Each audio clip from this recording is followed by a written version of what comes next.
Dear Papa Dudut, mapagpalang araw sa iyo at sa lahat ng nakatutok ngayon sa inyong programa. Tawagin niyo na lamang po ako sa pangalang Fredo. 58 years old nang mangyari ang kwento ko. Nakulong po ako noon dahil nadawit ako sa gulong kinasangkutan ng kumpare ko. Tinulungan ko kasi siya noon dahil pinagtutulungan na siya at bugbog sarado na. Pero noong araw na gumanti yung kumpare ko, doon na niya napuruhan ang kaaway niya. Hindi na ito umabot ng buhay sa ospital. Nang dakpin ako ng mga pulis at nakarating yon sa asawa ko ay inatake po siya sa puso. Doon na rin siya binawian ng buhay. Pareho kaming nakulong ng kumpare ko kahit na wala naman akong kinalaman. Mas mabigat lang ang hatol sa kanya pero matagal din akong nakulong.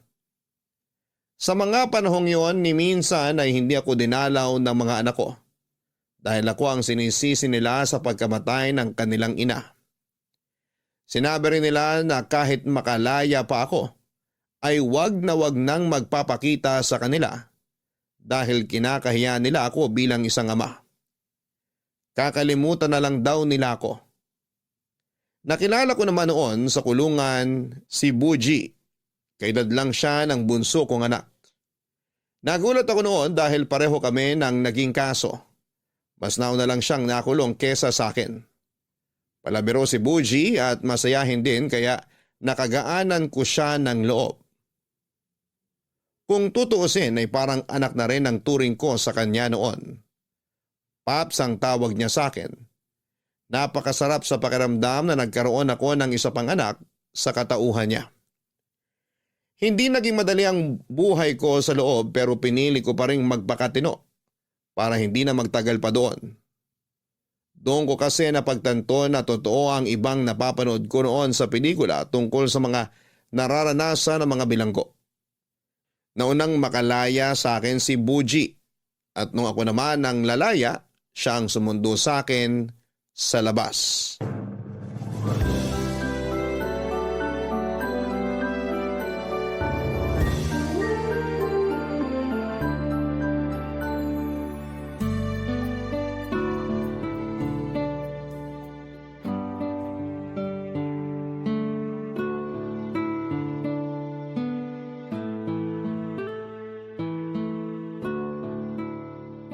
Maligayang pagbabalik sa labas ng selda, Paps.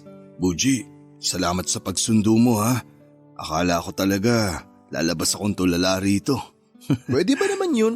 Salamat kasi tinupad mo talaga yung pangako mo nung huling dalaw mo sa akin. Siyempre naman, malakas ka yata sa anak-anakan mo. Ay, Paps, nagpaluto nga pala ako ng pansit sa bahay ha. Sabi mo kasi paborito mo yun kaya ayun, bumili ako kahapon ng mga regado. Sakto rin kasi nagpresenta si nanay na magluto kanina kaya maaga ako nakalis ng bahay para maghintay sa'yo dito sa labas. Nakakatuwa ka talagang bata ka. Teka, parang nagkalaman ka. Matik yun, Paps. Siyempre bumawi ko ng kain nung nakalaya na ako. Tsaka namiss ko rin mga luto ni nanay. Nga pala, sa'yo ba yung tricycle na dala mo? Sa tito ko to, Paps. Pinagamit sa akin para may pagkakitaan daw ako. Nagbaboundary na lang ako sa kanya para may kitain din siya kahit papano. Pero minsan, may extra din akong kargador sa palengke. Dami ko kayang racket. Kung gusto mo, Paps, isasama kita. Napakasipag mo talaga. Sakto lang naman, Paps. Pero teka, parang nangayayat kayo ha. Nagkasakit ba kayo bago kayo lumaya? Ako, magkakasakit.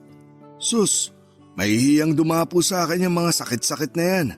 Sa kapal ng libag ko, yung sakit na mismo ang matatakot. Alam ko naman na yung mga kagaya natin hindi na tinatablan ng mikrobyo pero mabuti na rin yung nag-iingat tayo. Alalahanin nyo, Paps. Babawi pa kayo sa mga anak nyo. Ano nga palang balak nyo, Paps, ngayong nakalaya na kayo? Ay, ang totoo niyan, hindi ko pa rin talaga alam. Hindi ko kasi maisip kung paano ko lalapitan yung mga anak ko. Naikwento ko naman sa'yo, di ba? Ayaw nila ako makita. Baka nga limot na ako ng mga yun O nga ganyo naman magpaka-negatron dyan, Paps. Pwede naman tayo magplano kung paano mo sila lalapitan Tsaka huwag kang mag-alala. Tutulungan naman kita. Salamat sa lahat, Buji. Hindi ko rin kasi alam kung anong gagawin ko paglabas kung wala ka rito ngayon. wala akong ibang matutuluyan. Siguradong itataboy din ako ng iba naming kamag-anak. Sa mga anak ko naman, wala pa akong mukhang maiharap sa kanila. Ano palang tawag nyo dyan? Puwet na tinubuan ng mga mata, ilong at bibig. Puro ka talaga kalokohan. Pero Paps, seryoso. Naniniwala ako na mapapatawa din kayo ng mga anak nyo. Pinagbayaran nyo na yung nangyari. Tsaka tingnan nyo naman. Hindi talaga kayo gumawa ng kalokohan sa loob kahit na sinasalbahin na kayo ng mga kasama natin dun. Alam mo namang ayoko nang magtagal pa ron. Kaya kahit gustong gusto ko nang manuntok, hindi ko ginawa. Malalim yung sugat na iniwan ko sa mga anak ko kasi nawalan sila ng ina dahil sa akin. Kaya hindi ko alam kung paano ako babawi sa kanila at kung saan ako magsisimula.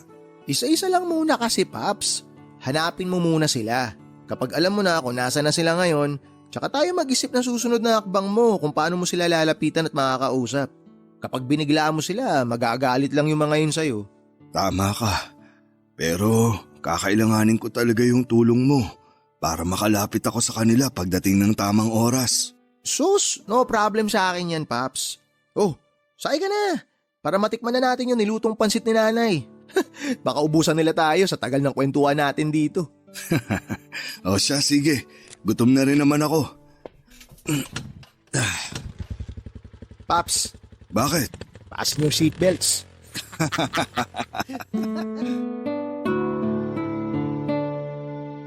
Papa Dudut, gaano ko man kagustong puntahan ang mga anak ko, ay hindi ko magawa dahil baka makasira lamang ako ng reputasyon nila. Inalam ko kung saan na sila nakatira at doon ko na nga po nalaman na pareho ng profesional ang mga anak ko. Maganda na ang buhay nila at ayokong masira yon. Kapag nalaman ng mga kakilala nila na kasama nila ang tatay nilang galing sa bilangguan. Ano man ang dahilan ng pagkakakulong ko, kriminal pa rin ang tingin sa akin ng ibang tao. Nakakalungkot man pero nagkasya na lamang muna ako noon sa pagtanaw sa mga anak ko mula sa malayo. Nalaman ko na teacher na pala sa isang pampublikong eskwelahan ang panganay kong si Andeng. Kaya naman tuwing hapon ay nag-aabang ako malapit doon para makita siya bago umuwi. Malaki nang pinagbago niya at mukha talaga siyang kagalang-galang. Tuwing umaga naman ay dumadaan ako sa nabiling bahay ng bunso kong anak na si Gael. Nakakatuwa dahil natupad na niya ang pangarap niyang makapagtrabaho sa isang malaking kumpanya gamit ang tinapos niyang kurso. Nakita ko sa isang post niya sa Facebook na nagpapasalamat siya sa mga taong tumulong sa kanya bago siya naging ICT manager. Nalaman ko yon nang mahanap ni Buji ang Facebook account niya. Nagpaturo ako noon na gumawa ng sarili kong account para updated ako sa mga nangyayari sa kanilang dalawa ni Andeng.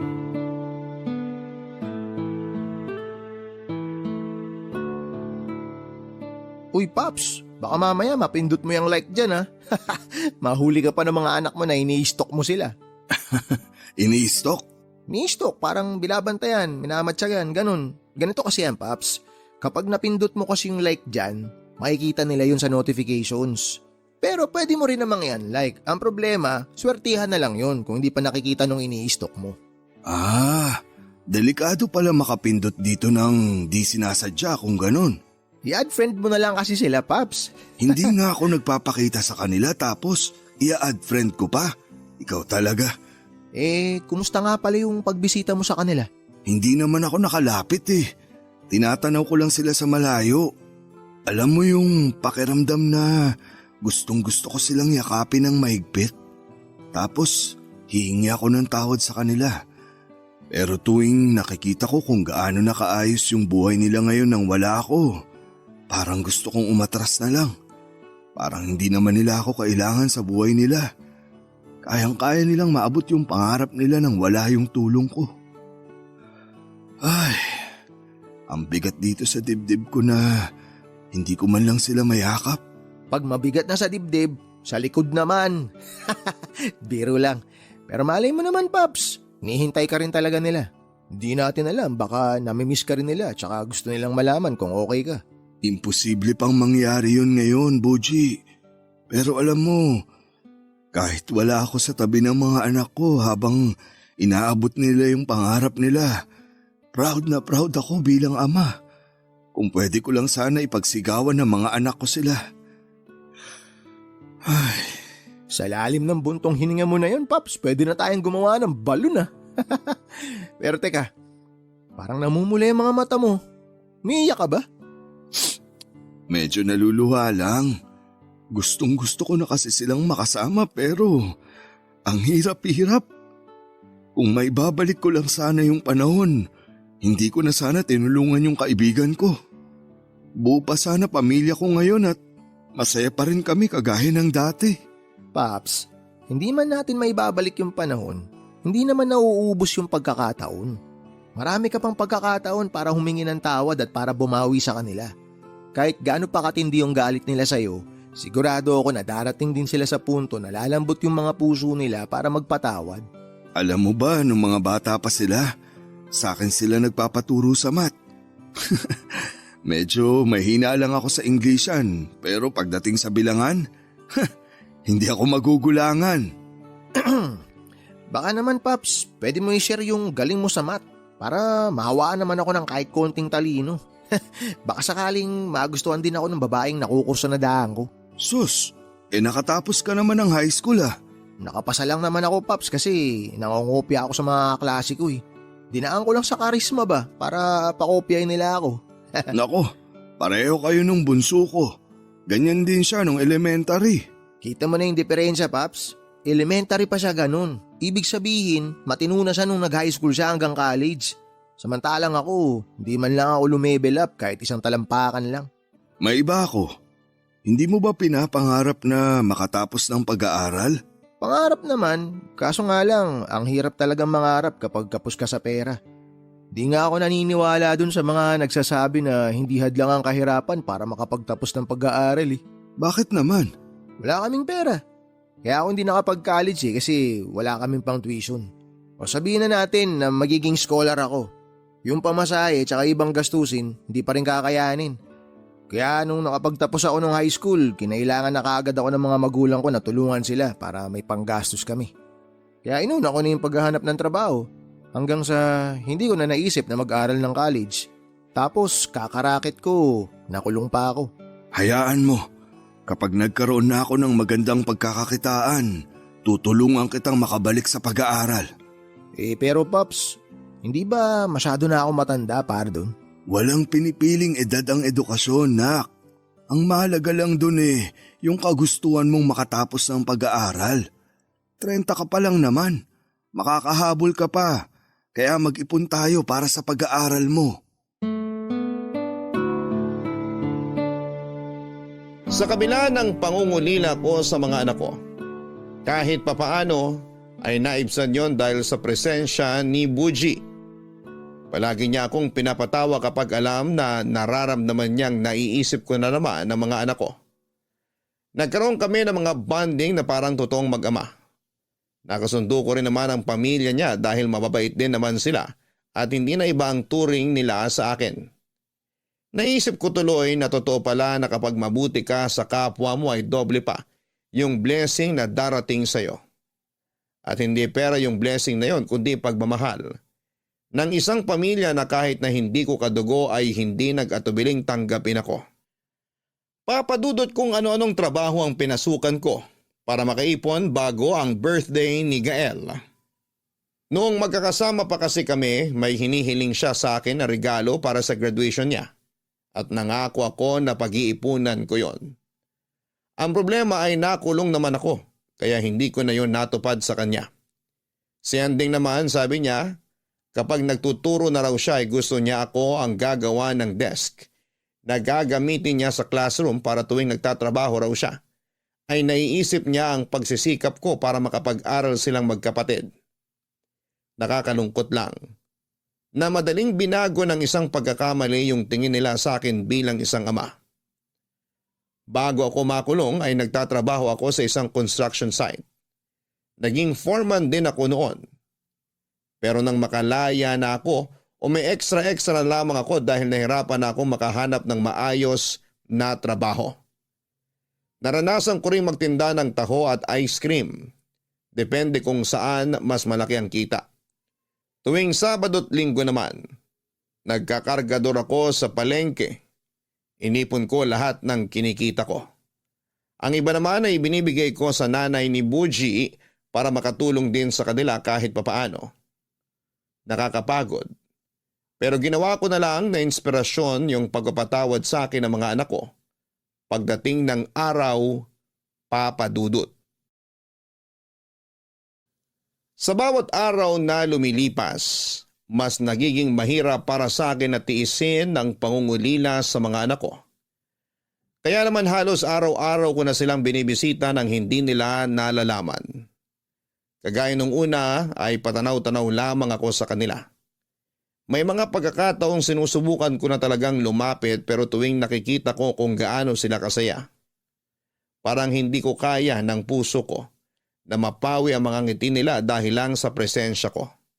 Walang araw na hindi ko pinagsisisihan ang pakikialam ko sa gulo noon. Kung umawat na lang sana ako at hindi na nakisali pa. Buo pa sana ang pamilya ko. Walang ibang pwedeng sisihin kundi ako lang kaya inaako ko ang lahat ng paninisi na ibinigay nila sa akin. Sa dami ng racket ko, nagkakasakit na rin ako kaya sinabihan ako ni Buji na magpahinga naman muna. Alalang-alala sa akin yung batang yon. Ibinilin pa niya ako sa nanay niya na wag munang palalabasin ng bahay. Siya muna ang rumakit at hindi ko inaasahan na yung kinita niya ng mga araw na hindi ako makapagtrabaho ay hinulog niya sa alkansya ko. Ayaw niya raw kasing maudlot ang pag-iipon ko noong panahong yon. Papa Dudut, hindi ko namalayan na isang taon na pala ang lumipas mula nang makalaya ako. Pero hanggang sa pagkakataong yon ay hindi ko pa rin nalalapitan sina Andeng at Gael. Hindi ko pa rin sila nakakausap. Hanggang sa makita ko ang post ni Andeng sa Facebook na nangangailangan siya ng gagawa ng mga sirang upuan at magpipintura sa classroom niya. Isang araw lang naman daw yon, kaya nagkaroon ako ng ideya, Papa Dudut. Uji, marami ka bang gagawin bukas? Mamamasada lang, Paps. Bakit? May hihingin lang sana akong pabor sa'yo, kung ayos lang. Sus, kahit anong pabor pa yan, Paps. Ayos na ayos lang. Nakita ko kasi yung post ni Andeng sa Facebook. Naghahanap siya ng magre-repair ng mga sirang upuan sa classroom niya, tsaka magpipintura daw. 2 raw yung kailangan niya. Baka pwede ka. Aba, mukhang alam ko na yung plano mong gawin, Paps ah. Sige, sama ako dyan. Pero syempre, kailangan muna natin pagplanuhan yung pagdidisguise mo. Baka hindi pa tayo nagsisimula sa trabaho pinalayas ka na ni Ma'am. Kaya nga kailangan kita ron.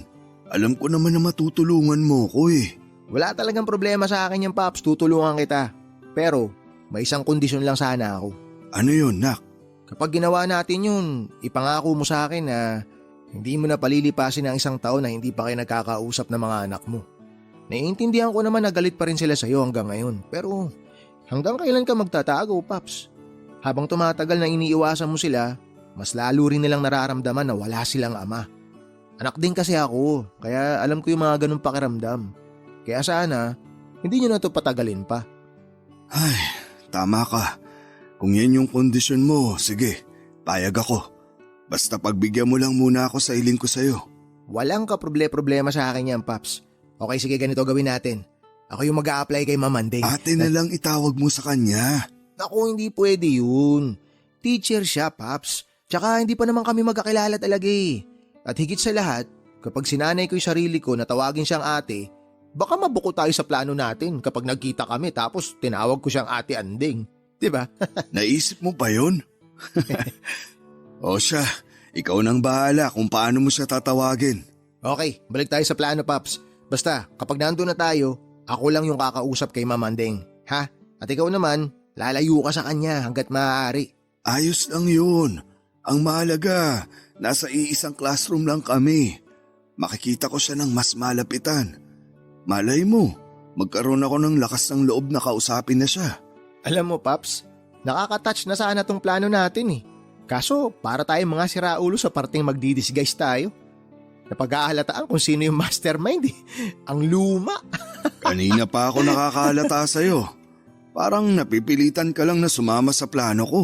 Paps naman, di ka na mabiro. Siyempre sasamahan kita kahit anong mangyari.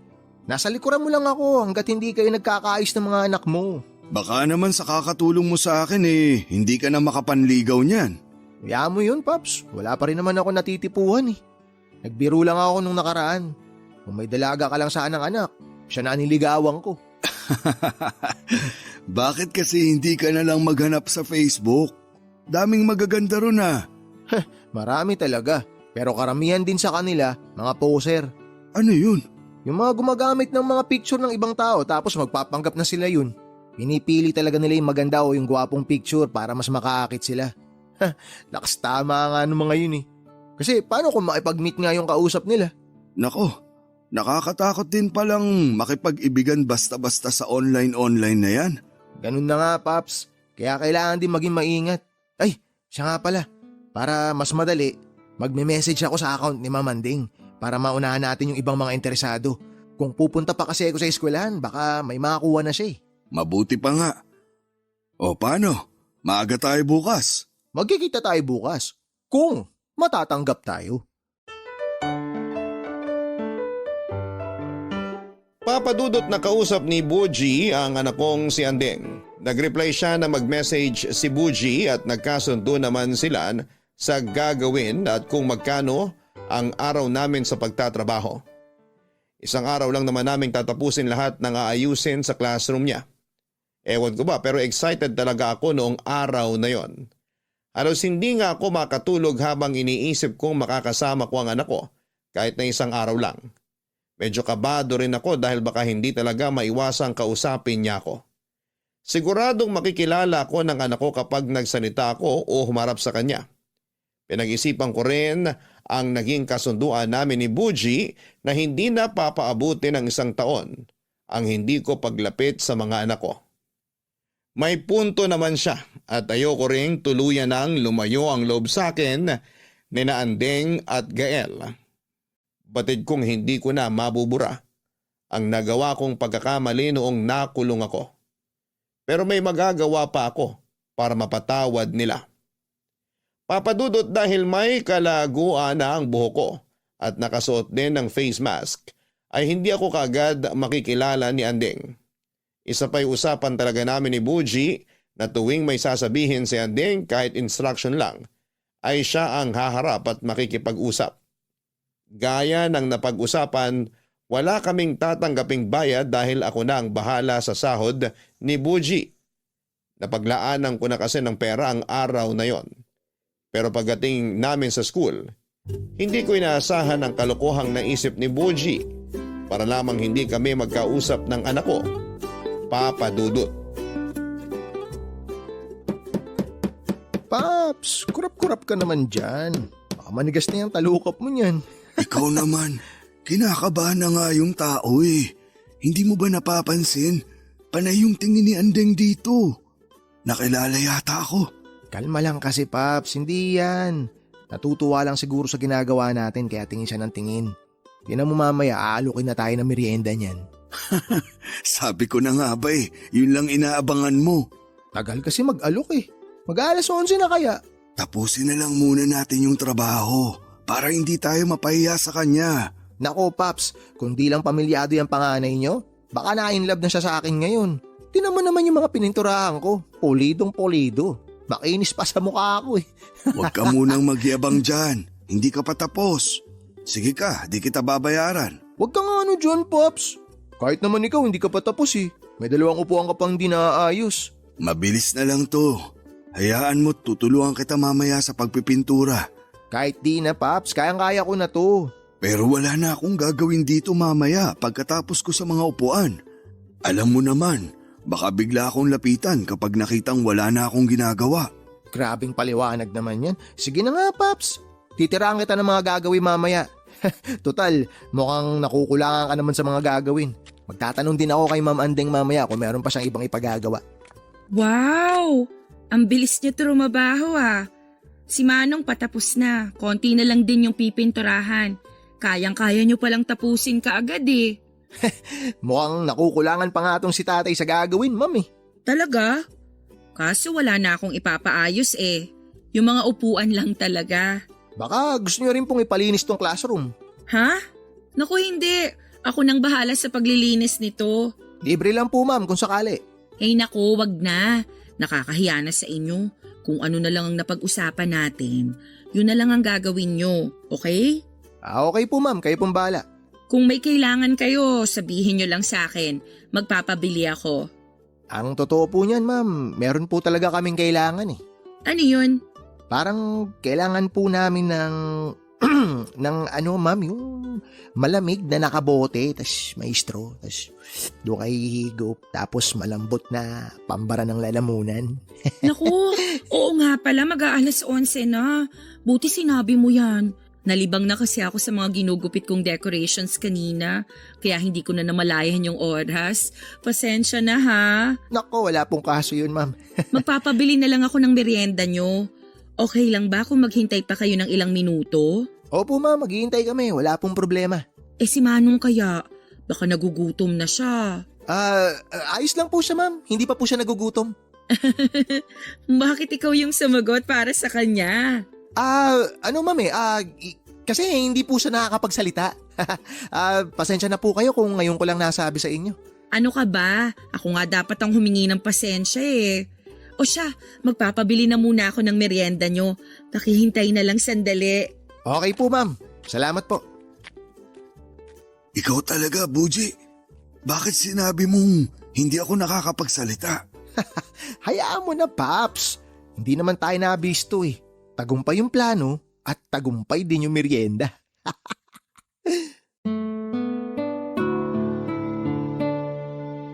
Papadudot, hindi ko inaasahan na ganon pala ang maiisip ni Boji na dahilan para hindi ako makipag-usap kay Andeng.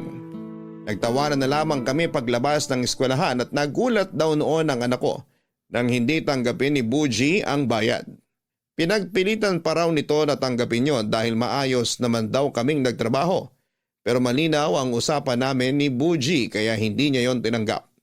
Sa huli nagpasalamat na lamang si Andeng na hindi makapaniwalang libre lang ang serbisyo namin doon.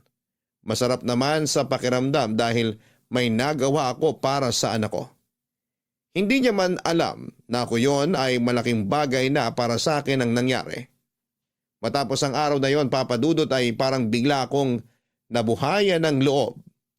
Naramdaman ko na may pag-asa pa kaming magkaayos ng mga anak ko. At sa isang iglap ay parang naging handa na akong harapin sila. Hanggang sa dumating ang araw na naisipan ko nang puntahan ang bunso kong si Gael. Handang-handa na sana ako noon na kausapin siya. Pero pagdating ko sa bahay niya, wala naman akong naabutan dahil nasa trabaho pa siya. Sumilip-silip na lamang ako sa gate na hanggang balikat ko lang ang taas. Paalis na sana ako noon nang dumating ang isang pamilyar na sasakyan. Natulala na lamang ako noon, Papadudot, nang bumaba sa sasakyan si Gael at nakita niya akong nakatayo sa harapan ng gate ng bahay niya. Papadudot, hindi ko alam ang gagawin ko nang maabutan ko roon si Gael. Gusto ko naman talaga siyang makita pero hindi ko lang talaga alam kung ano ang magiging reaksyon ko sa muli naming pagkikita. Nagulat din siya nang makita ko, pero ramdam ko noon ang matinding galit sa mga titig at pananalita niya. Mabuti na lang at pinapasok niya ako sa bahay niya para magkaroon kami ng pagkakataon na makapag-usap. Aaminin ko na nanlalamig ako noon sa kaba habang kausap siya. Natatakot kasi ako na ipagtabuyan ng anak ko dahil masyadong masakit yon, lalo na't matagal na akong nangungulila sa kanila. Humingi ako ng tawad sa kanya. Ipinaliwanag ko ang totoong dahilan kung bakit ako nakulong, pati na rin ang dinanas ko sa kulungan. Sinabi ko rin na gusto ko makabawi. Nakinig naman siya pero wala siyang sinabi o naging reaksyon man lang. Kahit naluluha na ako sa harapan niya. Hindi ako umangal dahil karapatan naman niyang maramdaman yon. Karapatan niyang magalit at kamuhian ako. Pero nagulat ako sa sinabi ng anak ko ng mga sandaling yon. Papayag raw siya na makabawi ako sa kanya. Sa isang kondisyon, doon ako titira sa bahay niya at ako na ang mangangalaga roon. Sa madaling salita ay magiging all-around kasambahay niya ako, Papa Dudut.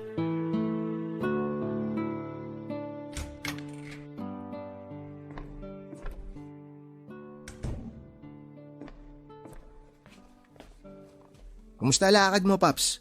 Nakausap ko na si Gael. Talaga? O ano sabi niya? Gaya ng inaasahan ko, galit siya sa akin. Marami akong narinig na masasakit na salita. Sinumbatan niya ako sa pagkawala ng nanay nila at sa kahihiyang iniwan ko nung nakulong ako. Kung ganun, hindi pa pala kayo nagkakaayos? Pinaalis ka ba niya? Hindi. Gusto niya na doon na ako tumira sa bahay niya. Ayun naman pala eh. Konting lambing na lang yun. Mapapatawad ka na rin nun. Pero gusto niya akong patirahin doon. Hindi para makasama niya, kundi para maging kasambahay. Ha? Kasambahay? Pampihira sa edad niyong yan, gagawin pa niya kayong kasambahay? Ayos lang naman sa akin yun. Marami naman akong kayang gawin. Marami kang kayang gawin, Paps, pero tatay ka niya. Hindi ka naman ibang tao na nag-a-apply para mamasukan. Nasasaktan ako sa mga sinabi ng anak ko. Pero ito na yun eh. Ito na yung iniintay kong pagkakataon na makalapit sa kanya. Sigurado na ba kayo dyan? Oo, kailangan ko makabawi sa kanya. At yun ang kondisyon na hiningi niya sa akin. Eh hindi naman porke may kasalanan kayo sa kanya pwede niya na kayong alilain. Hindi naman niya ako aalilain, Nak. Kumbaga, ako lang yung mag-aasikaso sa bahay niya. Kasi busy siya sa trabaho. Tsaka wala rin naman akong gagawin kaya ayos lang yun. Kung bukal sa kalooban yung pagpapatawad, Paps, hindi niya na kayo kailangan pahirapan. Kung ano man yung nagawa niyo noon, napagbayaran niyo na yun sa kulungan. Sa gusto niyang mangyari, parang ikinukulong niya kayo uli. Ay, kung yun lang ang paraan para magkaayos kami ni Gael, titiisin ko na lang muna. Huwag mo kong alalahanin. Ayos lang ako. Paano namang hindi ko kayo aalalahanin? Wala na magpapaalala sa inyo kapag kailangan niyo ng uminom ng gamot niyo. Bibili ako ng cellphone. Kahit yung mumurahin lang, tapos i-add kita sa Facebook. Doon na lang tayo mag-usap. Paalalahanan mo ko lagi. Wala na akong kasabay kumain kapag ginagabi ako ng uwi. Pupunta-punta pa rin naman ako rito. Di naman kita mamimiss. Mukhang hindi nga. Ang bait naman kasi masyado ng bunso mo, Paps eh.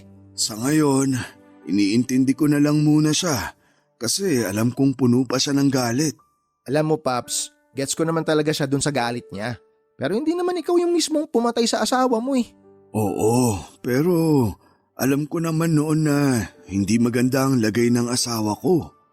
May sakit siya sa puso, kaya delikado kapag inatake. Sana naisip ko yun bago ako nakisali sa gulo. Natulungan ko nga yung kaibigan ko. Nawala naman sa akin yung pamilya ko. Sa kagustuhan kong patunayan na isa rin akong mabuting kaibigan. Napabigat naman ang naging kapalit ng nangyari. Sorry, Paps pero hindi naman napapatunayan ng pagkakaibigan sa pagdamay sa gulo. Mas maganda siguro kung inawat nyo na lang sila nun. O kaya humingi kayo ng tulong. Hindi ko na yun naisip nun kasi nagkakagulo na. Nadala ako ng emosyon ko nung nakita kong bugbog sarado na yung ninong ni Gael. Ang kaso, nabugbog din kayo dun sa loob. Naranasan nyo pa na dapuan ng malalaking lamok. Yung mga lamok na hindi na tinatabla ng katol.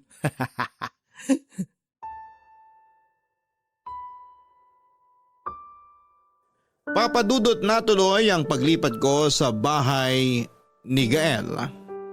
Dinala ko na lahat ng gamit ko roon. Pero bago ang lahat ay nagpaalam na ako ng maayos at nagpasalamat kay Buji at pamilya niya. Malaki kasi ang naitulong nila sa akin. Kung wala sila ay baka kung saang lupalop na ako napunta. Hindi naman kasi lahat ng bagong laya ay may nauuwi ang pang pamilya. Yung iba nga gaya ko ay halos ayaw nang lumabas dahil wala rin naman daw silang uuwian. Mas gusto nilang manatili na lamang sa kulungan dahil doon. Kahit papaano ay meron pa silang nakakain. Pero alam ko naman sa sarili ko na hindi para sa akin ang pagiging preso. May mga anak ako at mas gusto ko silang makasama.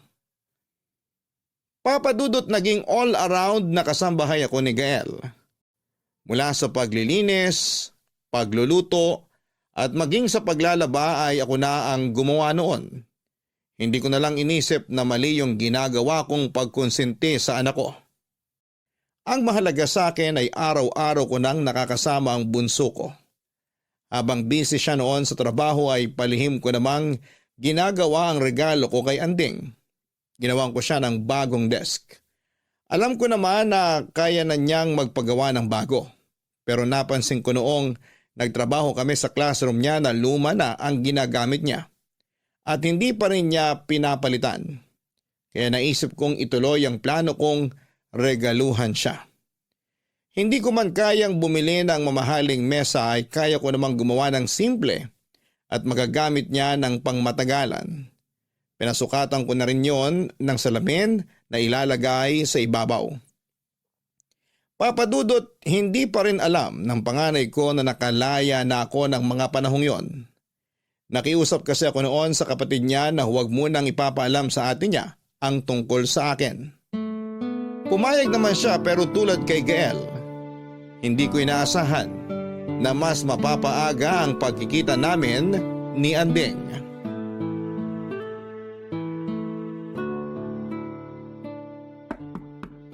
Mukhang may bisita si Gael ah. Ay, nakakahiya naman. Hindi pa ako tapos maglinis ng bahay. Sandali lang! Sino po sila? Anding? Tay? Nakalaya na kayo? Oo. Pasok ka, anak. Si Gael, nasan siya? Pumasok na ako kasi nakabukas naman yung gate. Sinadya kong hindi isara yung gate. Maglalabas kasi ako ng mga basura. Nasaan nga po si Gael? May pinuntahan lang sandali. Pabalik na rin yun. Eh kayo, anong ginagawa niyo rito? At saka kailan pa kayo nakalaya? Hindi man lang talaga sinabi sa akin ni Gael. Huwag ka sanang magagalit sa kanya. Ako yung nakiusap na huwag na munang ipaalam sa'yo na nakalaya na ako. Bakit? Para makapagtago kayo? At makatakas sa kasalanan niyo sa akin? Anak, hindi ako nagtatago. Pinagbayaran ko na yung kasalanan ko sa kulungan. Kaya ngayong laya na ako, gusto kong pagbayaran naman sa inyo yung pagkukulang ko bilang ama. Hindi lang pagkukulang bilang ama yung kailangan ninyong pagbayaran. Pati yung pagkamatay ni nanay. Kung hindi dahil sa inyo, buhay pa sana siya. At nakakasama pa namin ni Gael. Patawarin niyo sana ako, anak. Hindi ko naman ginustong mawala ang nanay niyo. At sising-sisi na ako sa ginawa ko. Kahit 1,000,000 beses ka pa magsisi sa ginawa mo noon, hindi mo na maibabalik ang buhay ni nanay. Alam ko, anak. Pero nandito na ako. Sabihin mo naman sa akin kung anong pwede kong gawin para mapatawad mo na ako. Kahit ano, gagawin ko para sa'yo. Alam nyo, mas matatanggap ko pa kung hindi ka nalang nakalaya. Pero gusto ko pang makalaya, anak. Gusto ko pa kayong makasama. Hindi nyo na kami makakasama. May sarili na akong pamilya, kaya hindi na kita kailangan sa buhay ko. Si Gael, sa tingin nyo ba, patatagaling ka niya rito? Kapag nakabalik na yung asawa at anak niya, baka paalisin ka rin niya. Pero bakit wala rito yung asawa at anak niya? Labas na kayo ron.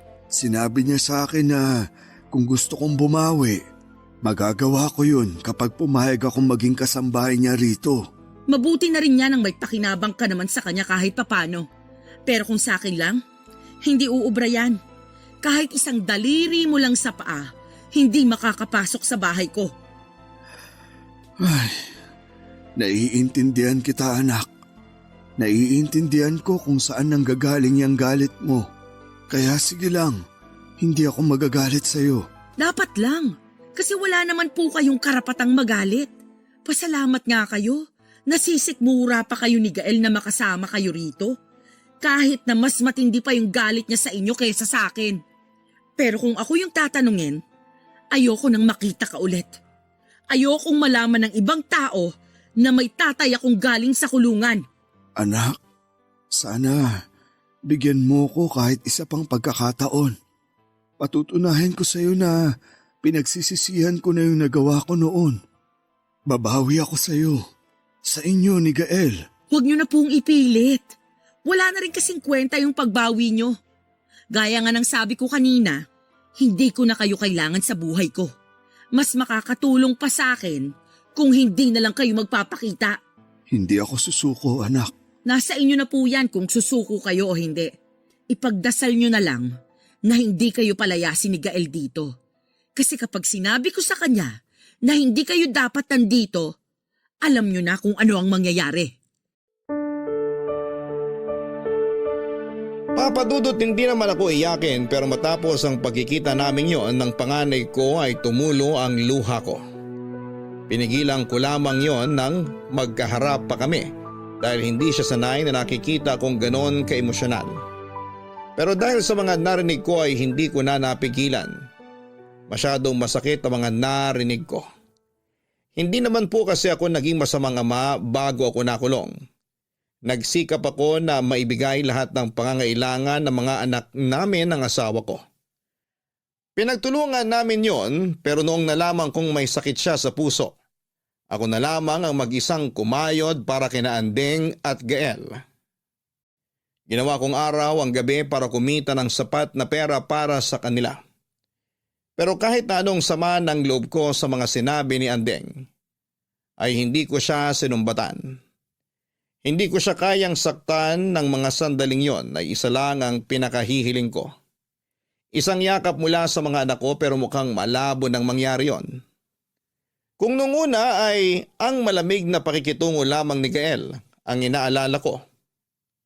Dumagdag na rin doon ang sadyang pagpunta ni Andeng sa bahay nito para palayasin ako. Kamalasan lang daw ang hatid ko sa bahay nila. Kaya naman kahit masakit para sa akin ay umalis na ako sa bahay ni Gael, Papadudot. Papadudot sa pag-alis ko sa bahay ni Gael. Iniwan ko ang regalo ko kay Andeng na natapos ko na rin noong panahong yon. Itinago ko yon sa storage room ni Gael na nasa likod lang ng kanyang garahe. Bumalik ako sa bahay ni Buji at ikinuwento ko sa kanya ang lahat. Nakiusap ako kung pwedeng makituloy ulit ako roon at hindi naman sila nagdalawang isip. Tuwang-tuwa pa nga noon si Buji dahil makakasama na raw niya ulit ako sa mga racket niya. Hanggang isang araw may kapitbahay kami na nagaya sa akin na sumama sa pangingisda. Ang kaso ay kailangan namin doon muna maglagi sa Bataan. Medyo may kalayuan pero malaki naman daw ang partehan kaya nagpaalam ako ulit kina Buji. Sumama ako sa pangingisda sa kagustuhang mas mabilis na makaipon ng pera. Papadudot marami akong alam na trabaho pero iyon pa lang ang unang beses nasa sabak ako sa pangingisda. At habang nasa laot kami ay hindi namin inaasahang sasama pala ang panahon. Lumaki ang alon at hinampas ang bangkang sinasakyan namin. Tumaob po yun at kasama ako sa mga lumubog. Dahil hindi ako sanay sa dagat ay sinagip ako ng mga kasama ko at agad na dinala sa pinakamalapit na ospital. Nang malaman ni Buji ang nangyari ay kaagad niya akong pinuntahan. Alalang-alala siya sa kalagayan ko noon. Naging maayos naman ako pero nakita ko ang lungkot at takot sa mga mata ni Buji habang kausap ako. Matapos yon ay nagpaalam muna siya na may importanteng pupuntahan. Pero ang hindi ko alam ay habang naroon pa ako sa ospital ay pinuntahan na pala niya ang anak kong si Andeng, Papadudot.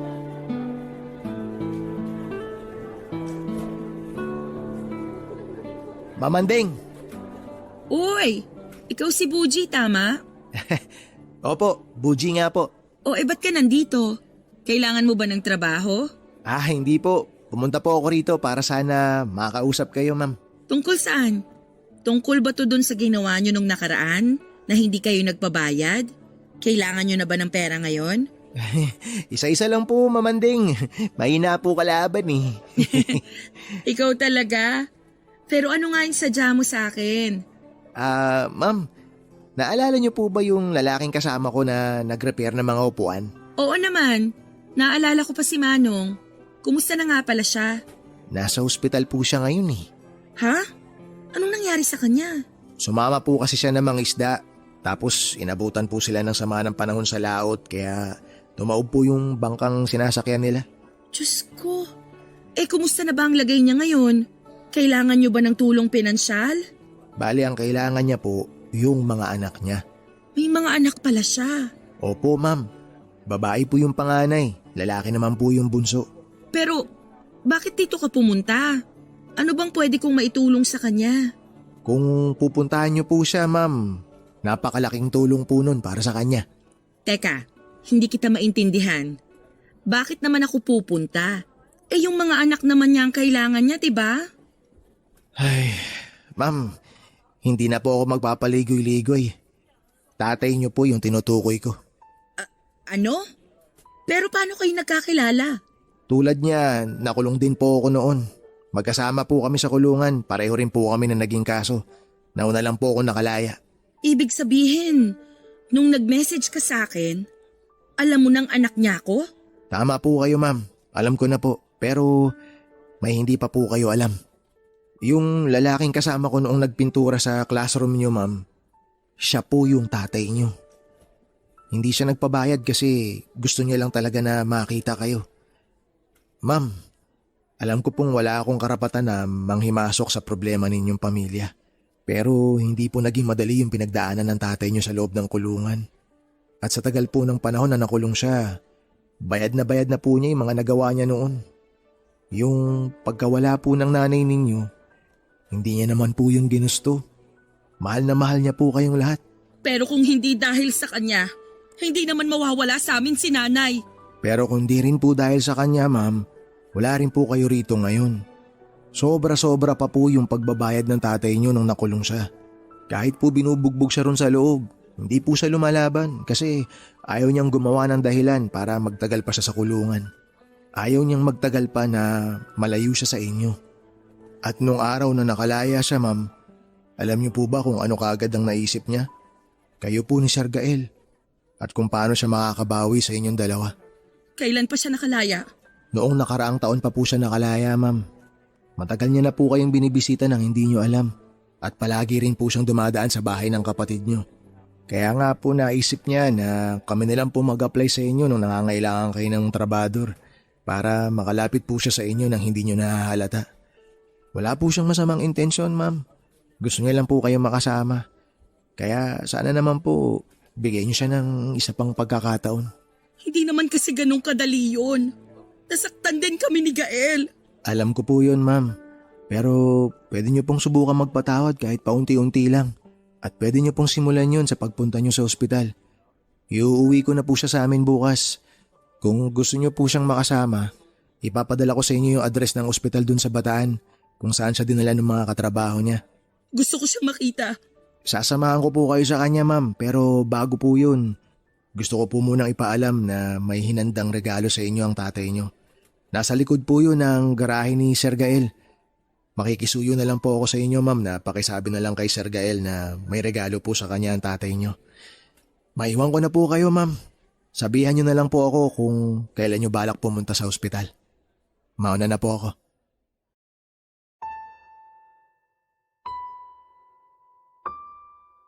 Papadudot nang i-discharge na ako sa ospital ay napansin kong kakaiba ang ikinikilos ni Buji. Hindi siya mapakali at panay ang tingin niya sa cellphone niya. Tinanong ko siya kung ano ang problema pero wala naman siyang sinabi. Hanggang sa nagulat na lamang ako nang maabutan ko si Andeng at Gael sa lobby ng hospital. Naghihintay sila roon at maluha-luha nang makita ko naglalakad kasama si Buji. Takang-taka ko noon kung paano nila nalaman na nasa ospital ako. Inamin naman sa akin ni Buji na siya ang nagsabi kina Andeng na nasa ospital ako at lalabas na rin ang araw na yon. Papadudot hindi ko may paliwanag ang sayang naramdaman ko nang mayakap ang dalawa kong anak. Natatawa pa akong biniro ni Gael na laya na ulit ako at sa pagkakataong yon, hindi na sa kulungan kundi sa ospital. Muli akong napaluhan ng humingi ng tawad sa akin ng mga anak ko dahil ako ang sinisisi nila sa pagkawala ng kanilang ina. Wala naman daw talagang may gusto sa mga nangyari. Nagpasalamat din sila sa hinanda kong regalo. Tuwang-tuwa ang bunso ko sa pinag-ipunan kong branded na sapatos kahit na alam kong kaya na niyang bumili ng ilang piraso noon. Si Anding naman daw ay halos ayaw gamitin ng desk dahil gusto niya raw ingatan yon. Iuwi sana ako ni Buji sa bahay nila pero nakiusap sa kanya si Anding na kung pwede ay doon na muna ako sa bahay niya para magkaroon kami ng oras na makapag-bonding. Pumayag naman si Buji at nakilala ko ang asawa ni Anding at ang dalawa kong apo sa kanya. Yung isa ay grade 1 na at yung bunso naman ay hindi pa nag-aaral. Sobrang saya ko ng panahong yon. Parang napawi ang lahat ng yakap nila, ang mga pangit na pinagdaanan ko sa kulungan habang pinagbabayaran ko ang kasalanan ko, Papa Dudut. Tay, salamat dun sa mesang ginawa mo ha. Ang ganda. Nagustuhan ko. Tsaka mukha talagang matibay. Nako, matagal-tagal ko rin kayang ginawa yon. Itinago ko pa kay Gael kasi baka mapagalitan ako kapag nakita niyang may iba akong ginagawa. Stricto maging boss yung kapatid mo. Ay nako, ganun talaga siya tay. Pagpasensyahan nyo na lang po siya. Kung pati sa inyo naghamit pa yung pagiging istrikto niya sa trabaho. Ayos lang yon. Mabait pa nga siya sa lagay na yun eh. Mas malala pa yung mga naging amo ko sa paraket-raket ko nung nakaraang taon. Ang hirap kapag walang permanenteng trabaho. Kung saan-saan na lang ako napupunta. Kaya yun, napasabak sa pangingisda kahit hindi ako sanay sa ganong trabaho. Okay na sana kung di lang sumama yung panahon. Ospital pa tuloy inabot ko. Ngayong nandito na kayo sa akin, hindi nyo na kailangan magtrabaho. Samahan nyo na lang yung apo nyo dito sa bahay. Nakakahiya naman sa'yo, anak. Ayoko namang maging pabigat sa'yo. Tay, wag nyo pong isiping magiging pabigat kayo. Nagkamali rin po ako. Kami ni Gael. Kaya hayaan nyo na rin po sana kaming bumawi. Saka 1 taon na lang, senior na kayo. Hindi nyo naman kailangang bumawi, anak. Sapat na sa akin na napatawad nyo na ako at kasama ko na kayo ni Gael. Kalimutan na po natin yung nangyari noon. Pwede naman po tayong magsimula ulit ngayon. Ay nga pala tay, ang tagal nyo na palang nakalaya. Buti pinatuloy kayo ni Nabuji. Mabait yung pamilya niya. Hindi na iba yung turing sa akin kaya tumagal ako sa kanila. Saka natutuwa rin kasi ako kay Buji. Para ko na rin siyang anak, kagaya nyo ni Gael. Napansin ko nga po kung gaano kayo ka-close. Mukha naman siyang mabait at magalang. Alam mo ba tay? Hanga ako sa kanya. Kasi kung tutuusin, pwede namang pabayaan ka na lang niya o kaya hindi niya na ako puntahan para kausapin. Pero ginawa niya lahat ng yun. Ginawa niya yung mga bagay na hindi namin nagawa sa inyo bilang anak. Mabait talaga yung batang yun. Sabi ko nga, pag-iipunan namin yung pera sa pag-aaral niya. Gusto naman palang mag-college pero masyado silang gipit kaya hindi kinaya ng mga magulang niya na pag-aralin pa siya. Gusto ko po sanang tulungan siya, tay. Tutulungan namin siya ni Gael. Pwede naman siya sa State University. Talaga, anak? Naku, matutuwa yung batang yun. Sa lahat ng ginawa niya para sa inyo, deserve niyang tulungan, tay. Sa hirap kasi ng buhay ngayon, bihira ka nang makakita ng ganong kabuting tao. Yung ituturing kang pamilya kahit hindi ka nila kadugo. Tama ka, anak.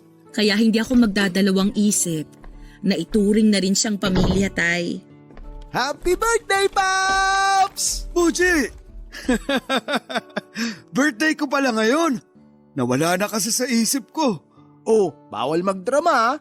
May dala akong regalo para sa'yo. Hindi to mamahalin pero pinag-ipunan ko talaga para sa ito, Pops.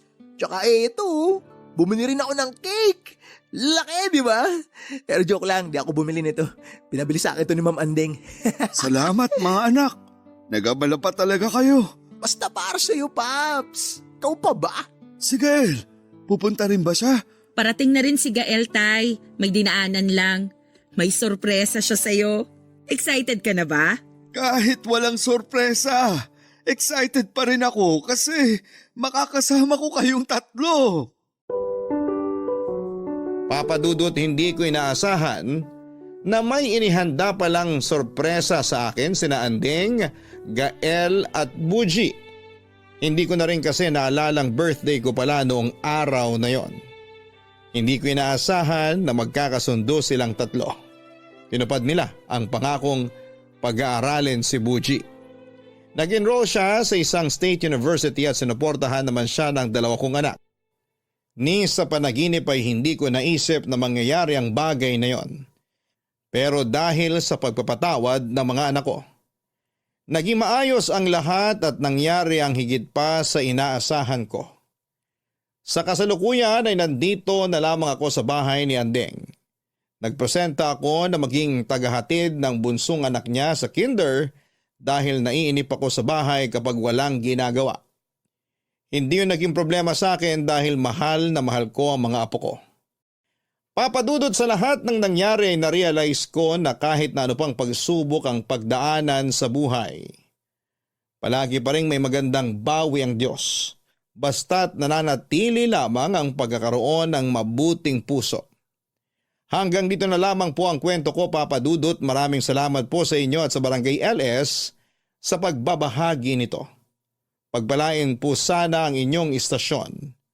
Ang inyong forever kapuso at kabarangay, Fredo. Mga kabarangay, ang pagiging pamilya ay hindi lamang nakabase sa isang apelyido. Minsan kasi kung sino pa. Yung hindi mo kadugo ay yun pa ang mas may matinding malasakit sa iyo. Huwag tayong magdalawang isip na maging mabuti. Hindi dahil naghihintay tayo ng kapalit, kundi dahil hindi natin alam kung gaano kalaki ang epekto ng simpleng kabutihang maibibigay natin sa buhay ng isang tao. Sa kwento ng sender nating si Fredo ay nakahanap siya ng pamilya sa katauhan ni Buji at ng pamilya nito. Dahil kay Buji ay muli niyang nakasama ang mga anak niya. At nang magkapatawaran sila ng kanyang mga anak ay mas lumaki pa ang kanyang pamilya. Bagay na hinahangad rin ang karamihan sa atin.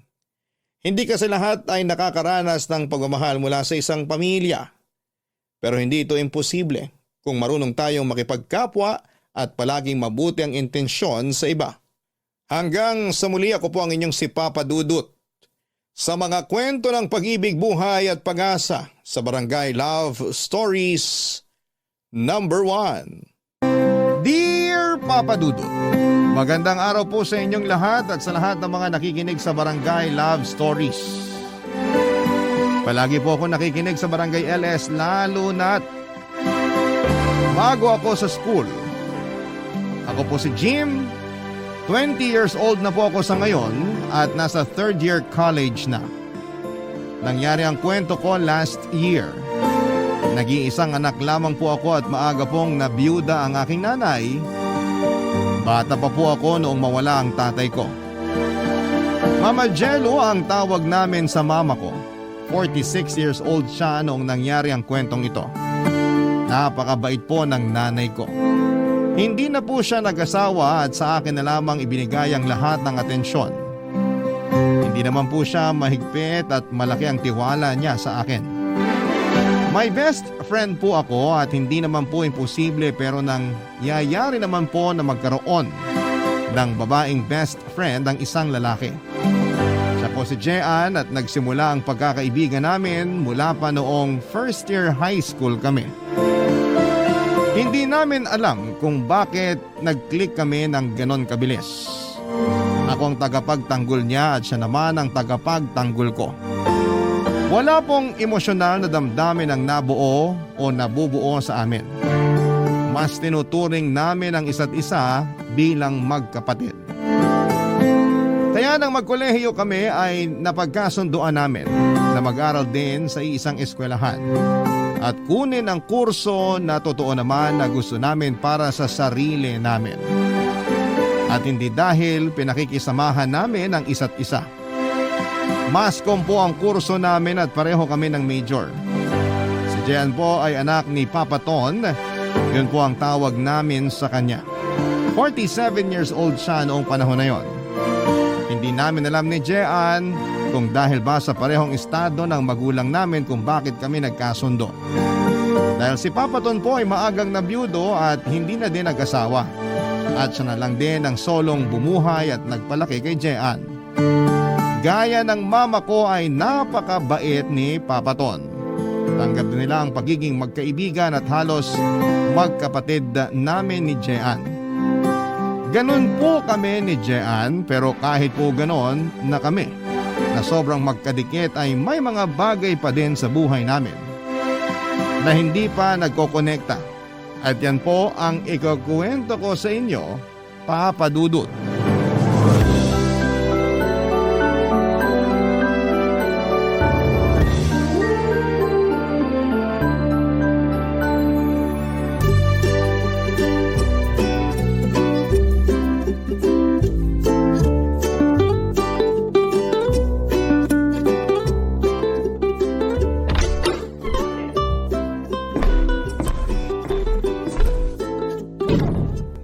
Ma! Anak, nandito ako sa kusina. Ma, kasama ko si Jean. Alam ko. Paano mo alam, Ma? Anak, mula nung high school kayo, kasama mo na lagi umuwi si Jean dito. Paanong hindi ko malalaman? Siyempre, automatic na nagluto ako ng merienda bago mo ihatid si Jean sa kanila. Naku, salamat Mama Jello. Ano bang salamat? Hindi ka na iba sa akin. Love you, Mama Jello. Kung ako lang talaga ang tatanungin gusto ko kayo na lang dalawa. Ma! Oh, bakit? Perfect kaya si Jean. Nakakainis ka naman, May. Kapatid ko yan. Oh, napipikon na naman. Biro lang.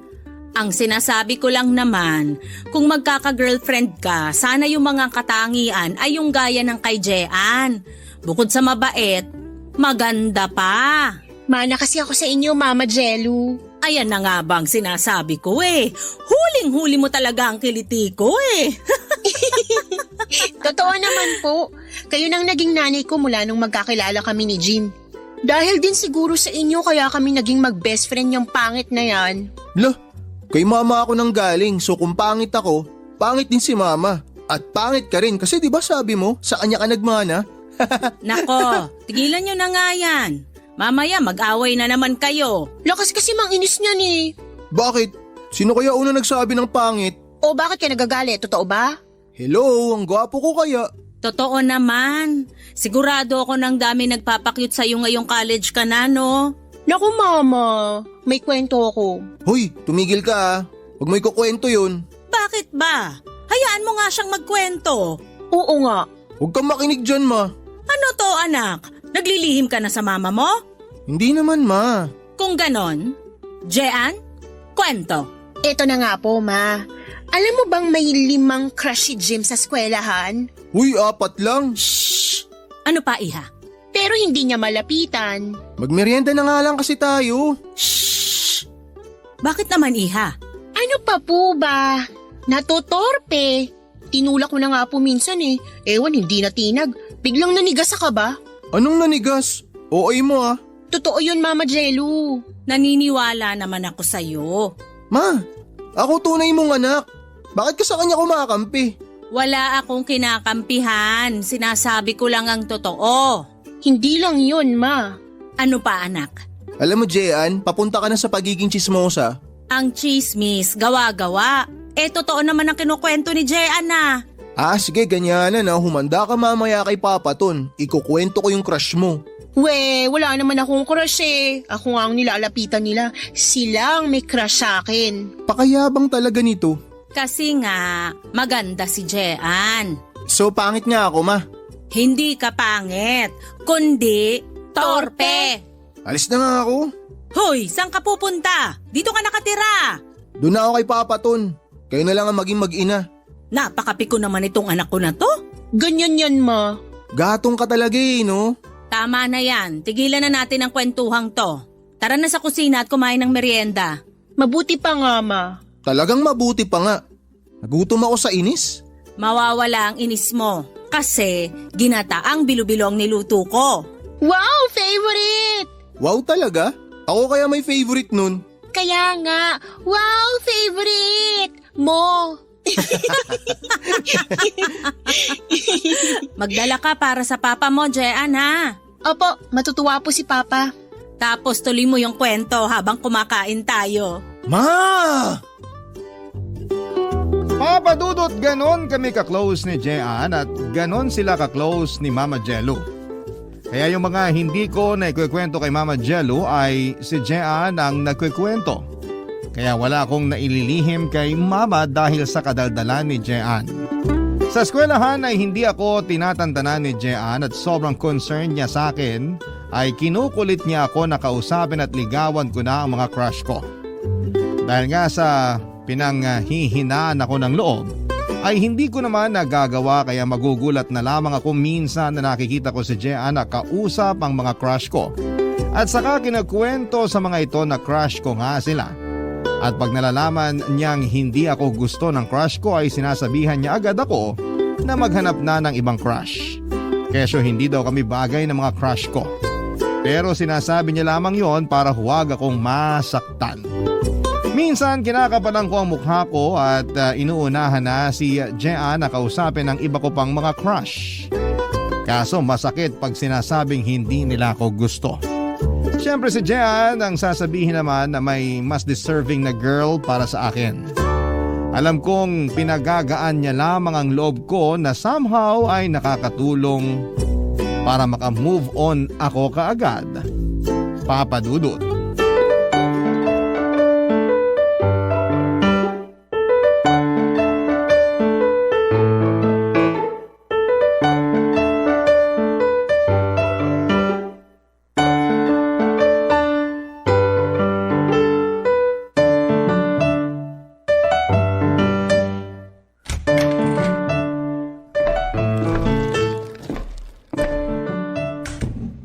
Papa, nandito na kami.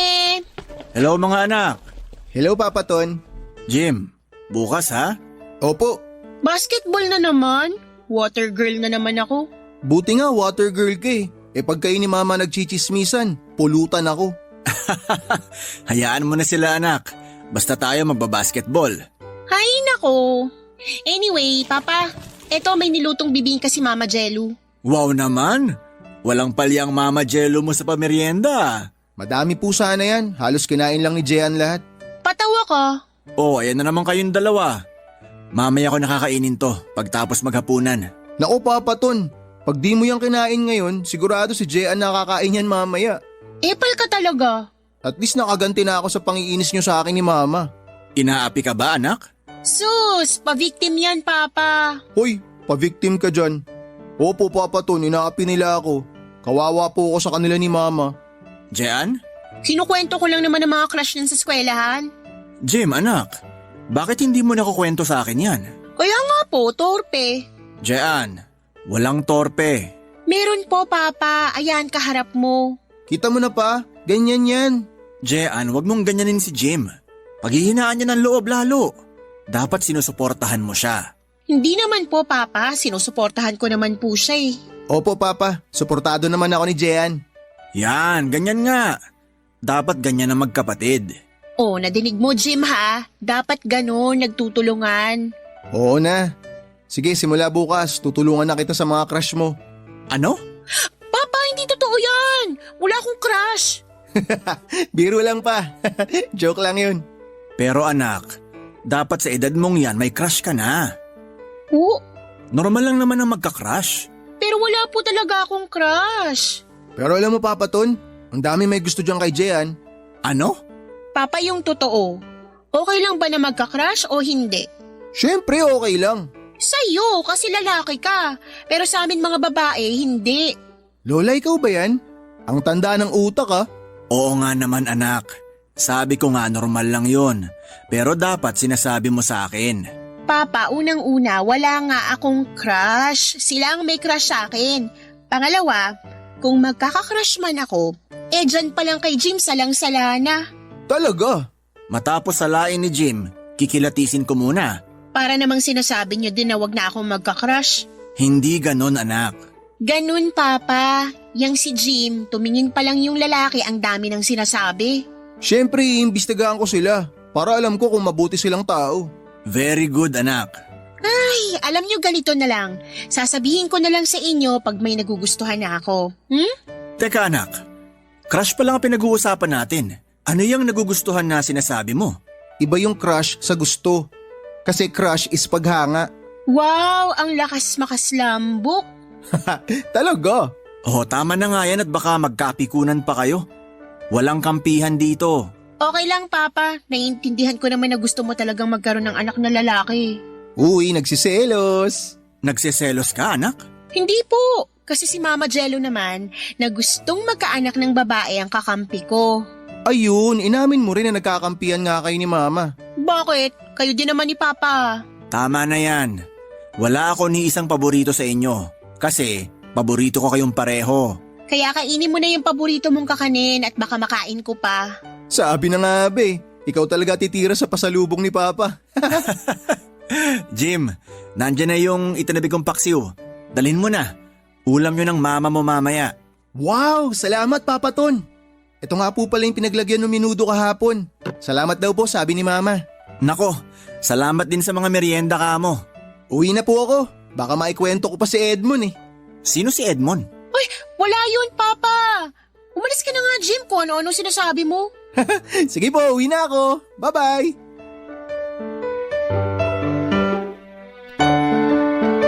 Papa Dudut, gaya nila Mama at Jean sa bahay ay gano'n naman kami ni Papa Ton sa kanila. Para ko din po siyang tatay talaga. Kaya nga po lalong tumitibay ang pagiging magkapatid namin ni Jean dahil sa mga magulang namin. Kaya nga po hindi ko lang protektado si Jean sa mga manliligaw niya, kundi pati na rin sa mga nakakaalitan niya. Sa totoo lang, Papa Dudut, may pagkamasungit at suplada si Jean. Napaka-prangka niya kapag may pumuporma sa kanya. Diretsahan niyang sasabihin na maghanap na lamang ng iba kasi hindi niya gusto kung sino man ang magtatangkang manligaw sa kanya.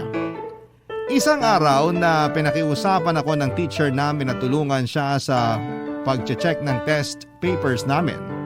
Kaya nag-usap kami ni Jean na magkita na lamang sa isang milk tea shop sa labas ng eskwelahan. Doon ko na lamang siya nadaanan pagkatapos kong mag-check ng test papers.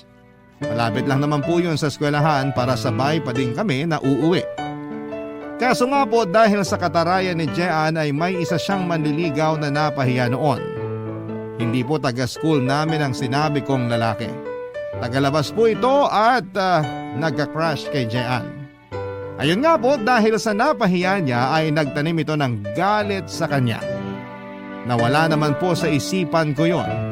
Kaya naman papadudot nang lumabas na si Jean mula sa eskwelahan para pumunta sa milk tea shop, ay inabangan pala siya ng lalaki sa labas, papadudot. Barangay Love Stories. Barangay Love Stories. Papadudot, inabangan ng lalaking yon si Jean sa labas at sa kanya ito kinumpronta. May angking tapang din naman si Jean kaya hindi ito natakot nang makita niyang palapit ang lalaking yon. Mabuti na lang po ay napakwento si Jean sa isa naming kaklase. Matagal silang nagkwentuhan sa loob ng campus kaya hindi agad lumabas si Jean. Kaya naman din po nasakto na ilang minuto lang mula nang lumabas si Jean ay natapos na kaming mag-check ng papers. Kaya nagmamadali akong magpunta sa milk tea shop. Pero ayun nga po, naabutan ko ang lalaking yon na pinipilit si Jean na sumama sa kanya. Siyempre to the rescue ako, papadudot. Kaso ang hindi ko na-anticipate ay malapit lang doon nakatira ang nasabing lalaki. Kaya may mga kasama pala ito na nakakalat lamang sa paligid. Kaya ang ending ay nakuyog ako. Si Jean naman ay hindi makaawat o makatulong dahil hawak naman siya ng lalaking yon. Iniwan na lamang nila ako nang matumba na ako sa kalye. Agad akong nilapitan ni Jean para tulungan. Gusto niya akong dalhin sa ospital pero sinabi ko sa kanya na sa kanila na lamang kami tumuloy.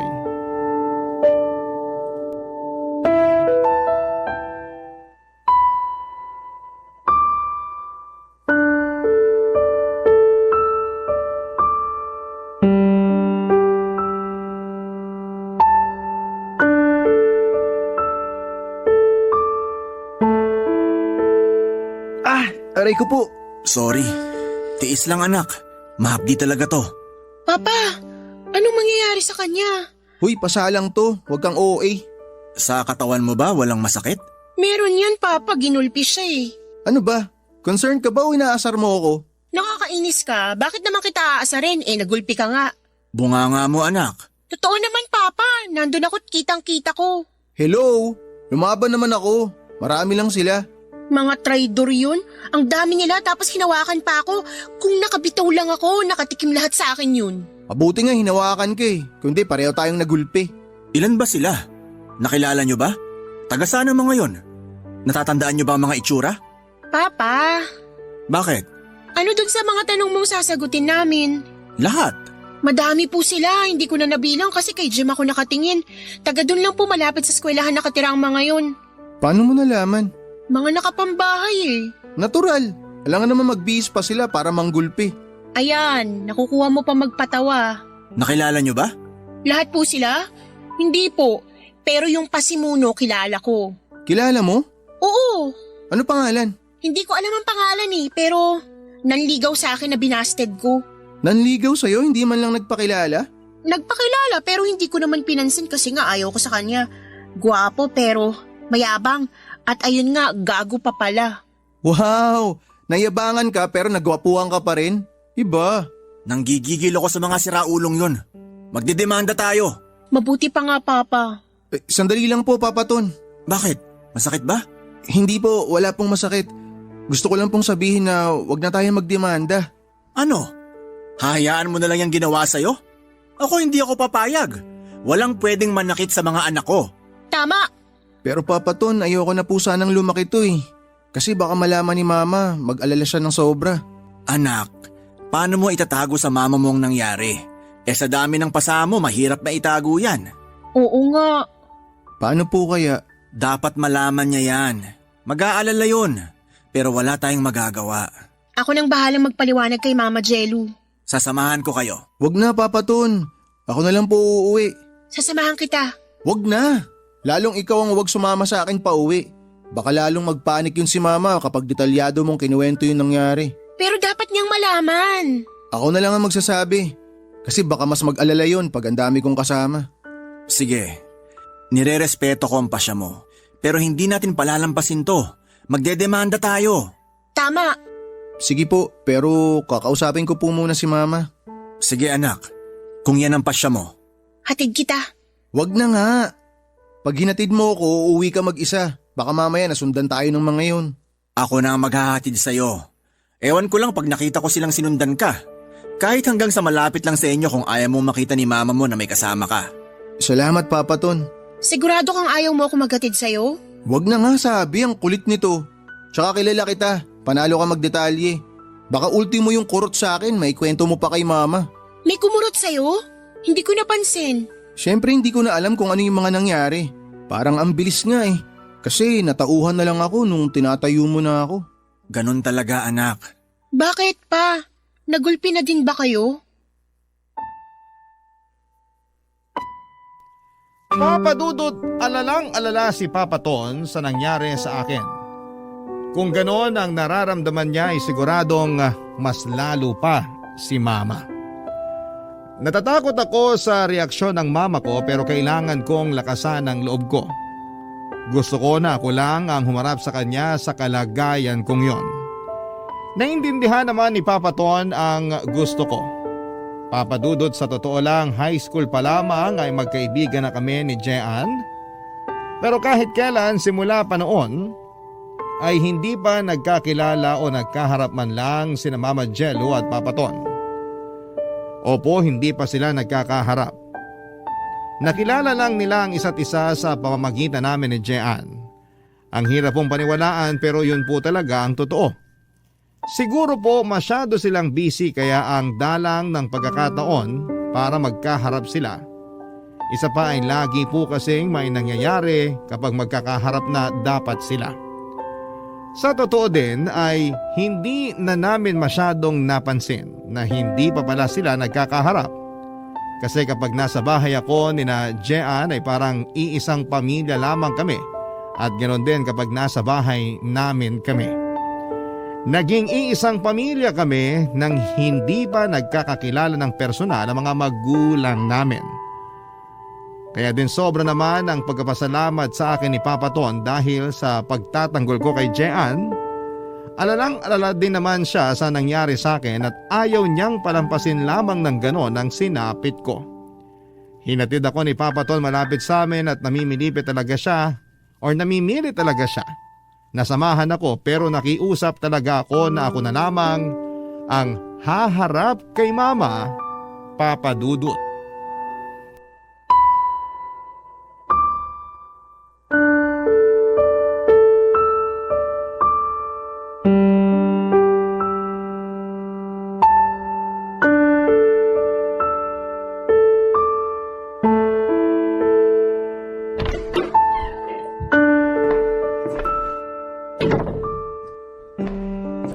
Jim, anak, ikaw na ba yan?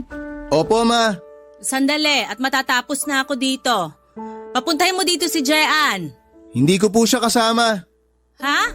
Bakit? Ay, anak! Ano nangyari sa'yo? Ma, relax ka lang. Relax? Paano? Sa itsura mong yan? Diyos ko anak, ano bang nangyari? Kasi Ma, Halika, pupunta tayo sa ospital. wag na. Anong wag? Ginamot na ako ni Papa Ton. Alam ng papaton mo to? Opo, siya po nagatid sa akin kanina. Gusto nga niya akong samahan dito sa bahay pero ako na yung nakiusap na wag na. Baka kasi lalo kayo magpanik pag nakita niyong may kasama ako eh. Kahit wala kang kasama, nagpanik pa din ako. Pero hindi katulad pag may kasama ako. At kailan naman nangyari yon? Hindi niyo na siguro naaalala pero nung bata ako, nahulog ako sa puno. Tapos yung mga kalaro kong puro OA, binuhat ako, dinala ako dito sa bahay. Hindi ba nagsisigaw pa rin kayo kahit na sinabi ko na sa inyo na 2 feet lang yung kinahulugan ko? Taas ng reaksyon nyo nun. Mas mataas pa yung reaksyon nyo kaysa sa kinahulugan ko eh. Matagal na yon. Saka kasi naman yung mga kalaro mo lahat naghihiyawan ng naaksidente si Jim. Yung iba nagiiyakan pa. Sino ba naman ang hindi magpapanik nun? Kaya nga ayaw ko na may kasama ako pa uwi. Bakit? Tingin mo ba o din magre-react ang papaton mo? Ha? Oo nga po no. Pero hayaan nyo na. Teka nga, nililibang mo ko eh. Ano bang nangyari? Bakit ba may mga pasaka? Naaksidente ka ba? Hindi po. Ano? Si Jean po kasi. Si Jean ang may gawa niyan? Ma, ang OA mo naman eh. Patapusin mo muna kasi ako magkwento. Ay sorry na. Sige, anong nangyari? Si Jean kasi nakita kong binabastos. Siyempre hindi naman po ako papayag ng ganun. Kaya sinugod ko yun ang babastos sa kanya. Malaki ba? Mas malaki pa ako. Malaki ka pa, pero nagulpi ka. Ma, madami kasi sila. Okay. Teka, nasan yung mga yan? Halika, ituro mo! Ma, pwede po bang bukas na lang? Magpahinga na lang muna tayo kasi gabi na. Hay anak, sigurado ka bang okay ka lang? Wala ka bang nararamdaman? Itong mga pasako lang ang iniinda ko. Medyo masakit pa. Sa loob mo, wala bang masakit? Di ko naman sila kaklose eh. Bakit naman po sasakit ang loob ko sa kanila? Ay, pilosopo ko talaga. Ibig kong sabihin, internal. Sa tiyan, sa ulo, wala ka bang nararamdaman? Pilay, wala ka ba? Wala naman po, Ma. Sige, magbihis ka na muna. Kaya mo ba? Opo, kaya ko. O magbihis ka tapos kakain na tayo para makapagpahinga ka na muna. Sige po. Anak, Ano po yun, Ma? proud ako sa'yo. Sa pagkakagulpi sa akin? Ay, anak naman eh. Hindi dyan sa nangyari sa'yo, kundi sa ginawa mo. Ginawa ko po na ano? Yung pagtatanggol mo kay Jean. Proud ako sa'yo. Siyempre naman, Ma. Kayong mga mahal ko sa buhay, lagi ko kayong ipaglalaban. Salamat, anak. I love you, Mama. I love you, anak. Iiyak po ba tayo? Nakakainis ka naman. Paiyak na nga ako eh. Ma, maghahain ka na lang para wag ka nang umiyak. Magbibihis na lang muna ako. Sandali, hindi pa tayo okay ha? Haharapin pa natin yung mga may gawa niyan sa'yo. Oo, Ma, balik stress ka na naman yan eh. Bukas na natin pag-usapan yan. O siya, basta wala kang nararamdaman na kung ano ha? Wala nga po, Ma. May mga pasa po ako pero gwapo pa rin. Puro kakalokohan. Ma, gwapo naman talaga ako, di ba? Magbihis ka na. Papadudot nilibang ko na lamang din si Mama para lang huwag nang masyadong mag-isip. Pero hindi effective kasi kinabukasan ay bumalik ang galit niya at gusto talagang idemanda ang mga nanggulpi sa akin. Ayoko na din po sana para walang gulo pero mapilit si Mama. Isa pa si Papaton din ang gustong ituloy ang demanda kaya wala po akong ligtas. Inireport namin sa barangay ang mga nangyari, may CCTV sa paligid kaya naman nalaman nila kaagad kung sino-sino ang mga involved. Ipinatawag kami sa barangay dahil nandun na daw ang may mga gawa. Hindi na kasama si Papaton dahil sa importanteng event sa trabaho. Pero si Mama nandun para samahan kami. Papadudot sa barangay ay medyo mainit ang tensyon dahil galit si Mama. Pero napatahimik din siya nang makita ang mga gumulpi sa akin. Papadudot doon ko lang din nakita ng matagal ang mga gumulpi sa akin. Puro pala sila mga bata. Kaya ang barangay ay nakiusap na lang sa amin na magkaayos na lamang doon. Dahil nga sa mga puro minor de edad ang mga involved. 17 years old po ang pinakamatanda sa kanila. Napatingin na lamang sa akin si Mama at alam ko na ang sinasabi ng mga tingin niya. Tumango na lamang ako sa kanya, Papadudot. Si Jen din ay tumango.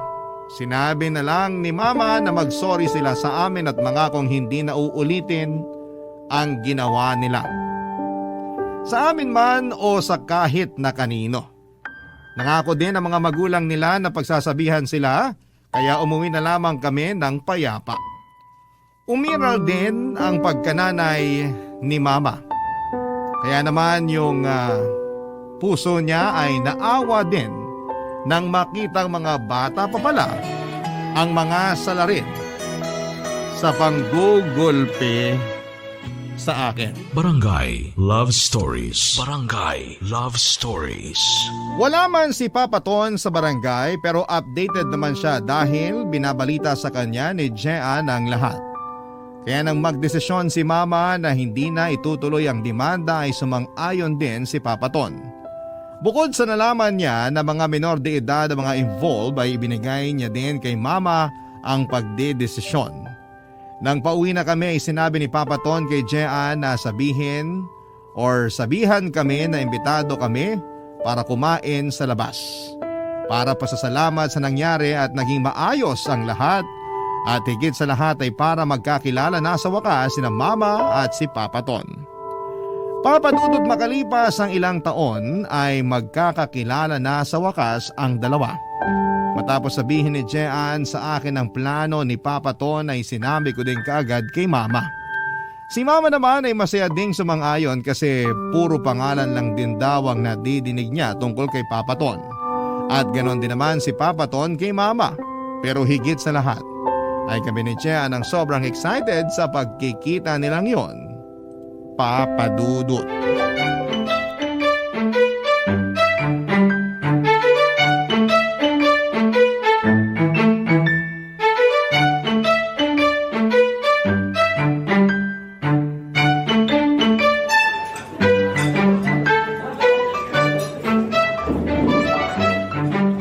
Wala pa sila. Papa, ang aga pa kasi. Pasensya na anak. Excited lang. Mas excited kami ni Jim. Oo nga. Makikilala ko na din ang Mama Jello mo sa wakas. Opo nga eh. At sa wakas nagkaroon din kayong dalawa ng libreng oras at araw. May gagawin talaga sana ako ngayon. Pero hindi ko itinuloy kasi nga, mas gusto ko mabigyan ng oras ang pagkikita namin ng Mama Jello mo. At maipagdiwang natin ng pasasalamat at maayos kayo ni Jim. Padating na din po siguro ang mga yon. Nag-message si Jim na malapit na daw sila eh. Sigurado ka? May oras pa siguro para bumili ng regalo. Regalo? Oo. Para gesture ng pasasalamat sa lahat ng magagandang ginawa ng Mama Jello mo sa'yo. Tara, dyan lang naman sa kabila. Maganda yan, Papa. Tsaka alam mo na naman ang mga gusto ni Mama Jello. Pero magpapaiwan na ako kasi baka dumating sila. Tama anak. Dyan lang naman ako sa labas. Sige, Papa. Sige, mabilis lang ako.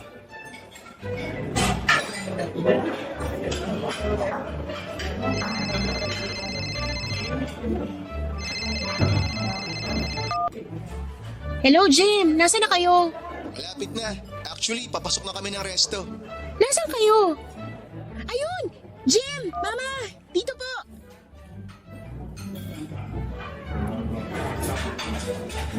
Ano po, Mama? Nasaan si Papa Ton? May Ay, nandyan lang. Akala ko hindi na naman kami magkikita eh. Naku ma, hindi pwede. Kailangan magkita at magkakilala na kayo ni Papa Ton. Kaya nga, Mariosep, ilang taon na kami magkakilala pero hindi namin alam ang itsura o boses man lang ng isa't isa. Ganyan din po ang sabi ni Papa. Saan ba nagpunta ang papa mo? Yung totoo, Mama Jello, may binili siya. Anong binili niya? Ay, itong batang to. Bakit ba kailangan mo pang malaman? Siyempre po, baka regalo para sa akin yun eh. Eh, ikaw talaga. Actually, regalo talaga. O, kita mo na ma. Regalo pero hindi para sa'yo. Para kay Mama Jello. Kay mama lang. Ay, bakit ako reregaluhan? Hindi ko naman birthday.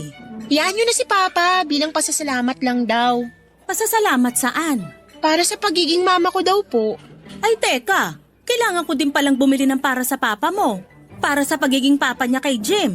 Oo nga ma, hindi mo naisip magdala ng regalo. Wag na, Mama, hindi naman kailangan. Ang importante sa kanya, nandito kayo. Nakakahiya pa din. Mama naman, wag niyo na pong isipin yun. Sandali. Ma, wag ka na nga daw bumili. Ay, hindi naman ako bibili. Naiihi ako. Ay, okay. Nandun po ang CR, Mama, samahan ko kayo. Wag na, kaya ko na. Sandali lang ako. Excited na akong magkaharap sila Papa at Mama. Lalo na ako. We, mas lalo ako. Mas lalo ako. Hoy, ano na naman ba yung pinagtatalunan nyo? Wala po. Oh, nasa lang mama nyo? Nasa toilet po. Ano yung binili mo, Papa Ton? Balabal. Sana magustuhan ng mama mo. Balabal? Shawl. Ah, okay. Kala ko ibang binili mo eh. Ikaw may sabi na mahilig sa balabal. Na mahilig sa shawl si Mama Jello mo kaya ito ang binili ko. Paborito nga ni Mama yan. Ang dami niyang ganyan sa bahay. Pero ginagamit niya naman. Opo, tuwing lumalabas po siya ng bahay, lagi po siya may dalang shawl. O, kita mo na, Papa. Tama ako. Tama ka talaga. Paano ka magkakamali? Lagi kayo nagtitiklop ng mga bagong labang shawl ni Mama sa bahay. Selos ka? Hindi no. Okay lang. Ikaw nga nagsiselos pag nagbabasketball kami ni Papa Ton eh. Nako, baka mamaya magtalo na naman kayo. Dapat masaya ang araw na to, ha? Opo, Papa Ton.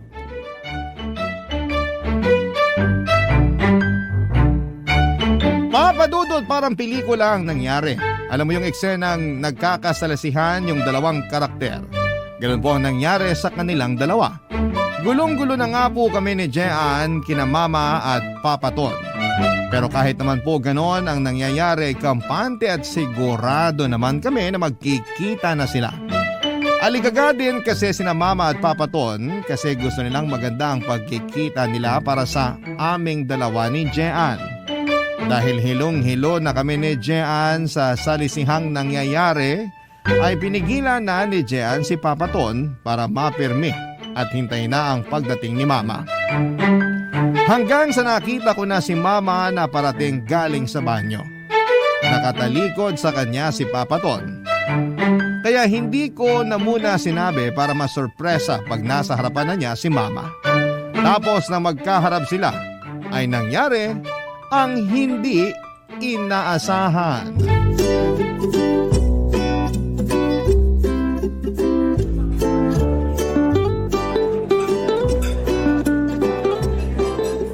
Angelo? Anthony?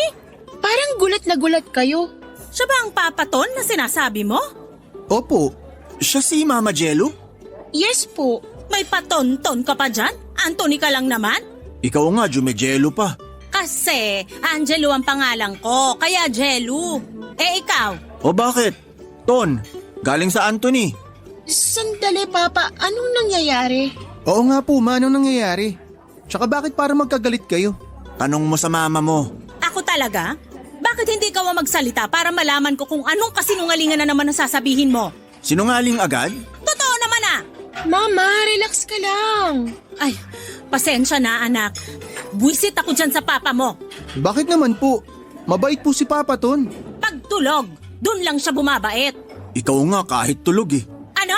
Papa, gulong-gulo na kami. Baka pwedeng pakipaliwanag kung anong nangyayari. Ma, ano ba to? Bakit ka galit kay Papa Ton? Ewan dyan sa mama mo. Ikaw ba tinatanong? Paano? Baka kung anong kasinungalingan din ang sabihin mo. Ako pa ang sinungaling? Ayan, ako na naman ang ituturo mo. Eh sino pa ba? Bakit di ka tumingin sa salamin? Papa, ano ba naman? Bakit kayo nag-aaway? Pinagtitinginan na tayo. Dadalawa lang naman ang customer. Papa, kahit isa lang nakakahiya pa rin. Nako! Mapapahiya ang hiya sa papa mo. Wala siya nun. Ma, hayaan mo na muna silang mag-usap. Ako kausapin mo. Mabuti pa nga. Kasi walang kwentang kausap tong tiyonggong to. Jim, anak. Anak? Hindi mo anak yan. Anak ko yan. Ma, ano ka ba? Anak din ako ni Papa. Bakit po, Papa Ton? Mahal kita anak. Pero ikinalulungkot ko. Kailangan ilayo ko na si Jean sa inyo. Ayun. Damay ang anak. Papa, hindi ako papayag. Ako din po, hindi po ako papayag. Bigyan niyo kami ng malalim na dahilan kung bakit kailangan magkalayo tayo pare-pareho. Kung may problema kayo, dapat ayusin ninyo. Walang damayan. Bakit kailangan maghiwa-hiwalay? Hindi ako papayag. Ako din po, pag nangyari yon, lalayas ako. Ako din po. Kaya sabihin niyo na sa amin kung bakit kayo magkaaway at bakit kayo magkakilala. Ay, please naman po, kung mahal nyo kami, ibigay nyo na sa amin yung sagot. Anak, Jean, Jim, matagal na kaming magkakilala ni Angelo. Pero matagal na din kaming hindi nagkikita. Bakit po? Ano po bang kaugnayan at alitan nyo sa isa't isa? Anak, bago naging kami ng tatay mo, nagkaroon kami ng relasyon ni Anthony. Nagkarelasyon, nagpakasal. Kasal? Teka, totoong kinasal kayo? Oo anak, kaya hindi kami nakapagpakasal ng mama mo. Kasi kasal kami ni Angelo.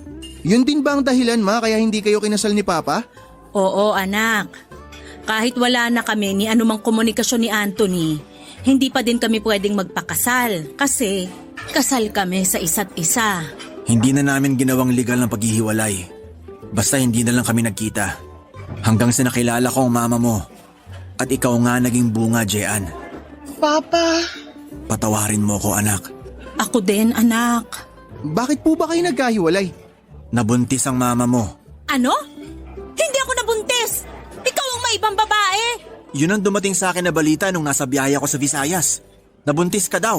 Baliw ka pala eh! Yung kapatid ko ang nabuntis nun, si Angeli.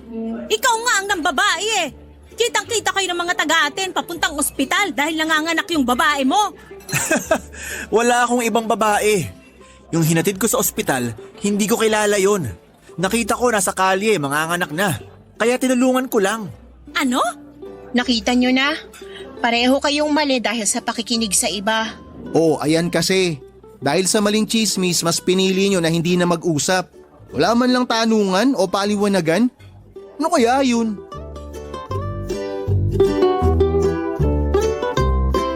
Papadudot pahiyang pahiya sa isa't isa sina Mama at si Papa Ton.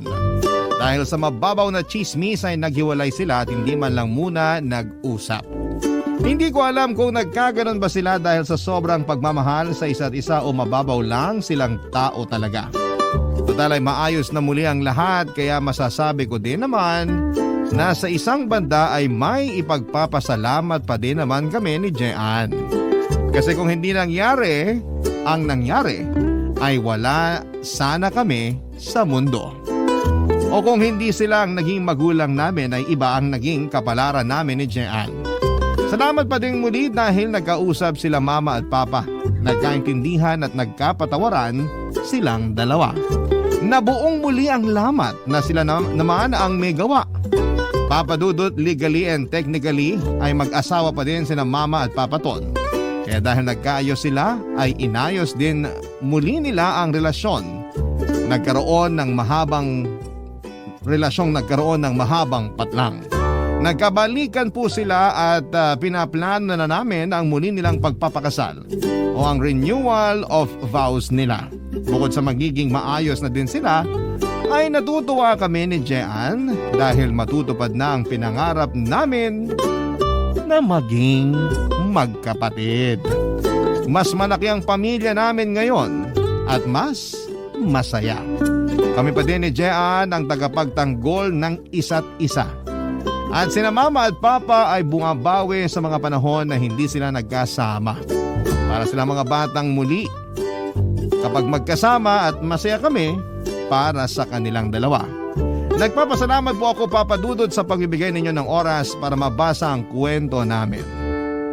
God bless sa Barangay Love Stories at sa Barangay LS. Ang inyong forever kapuso at ka-barangay, Jim.